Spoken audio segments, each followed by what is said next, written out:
Episode 4 of Dear Yeri begins sometime in the past, where Yoonho is drunk and talking to a passed-out Yoonho at a team dinner about how adults who are missing are assumed to be runaways, regardless of the fact that they might have been gotten lost or kidnapped.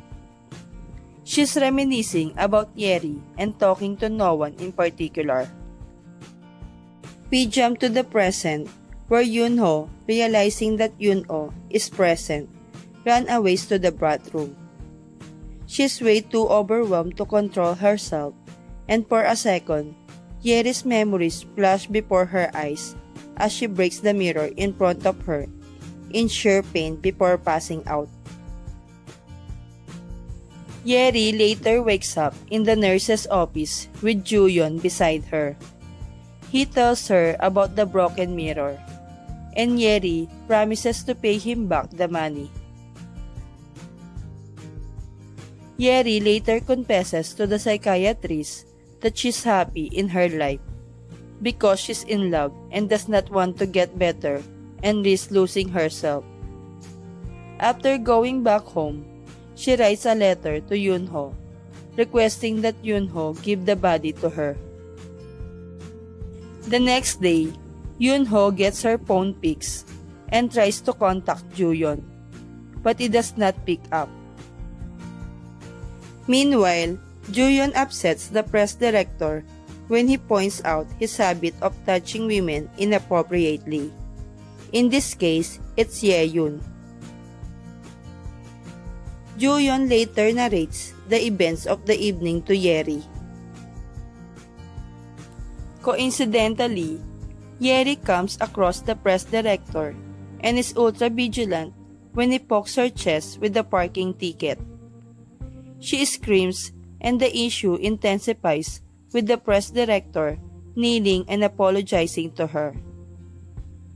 Ye-yoon later meets with Yeri to talk about the press director and is amused at how Yeri made him apologize.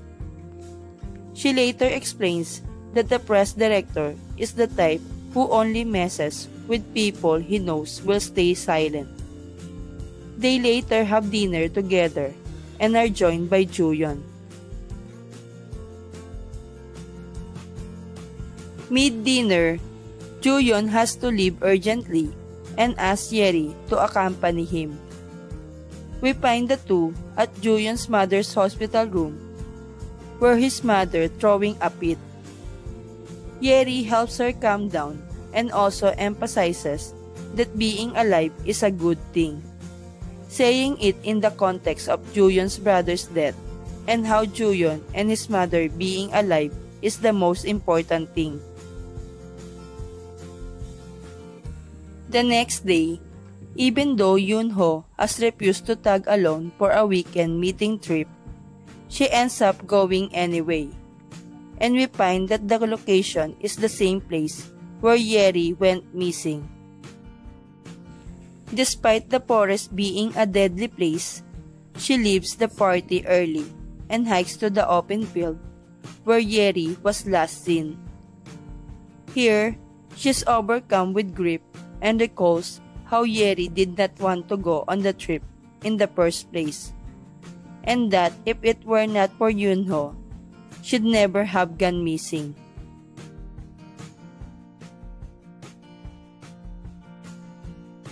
The next day, during a broadcast covering the story of how an older sister left her mentally challenged younger sister behind, leading to the younger sister having to be hospitalized, Yoonho has a panic attack and freezes. Yoon-oh, who's covering the story with her, is barely able to get her back to her senses by tenderly speaking to her.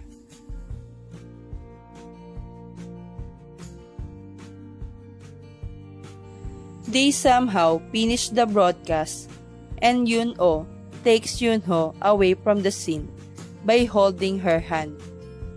They enter an elevator, and though Yoonho asks him to leave, she changes her mind when he questions if she means it. Yoonho is still seriously disturbed, and the two end up sharing a kiss.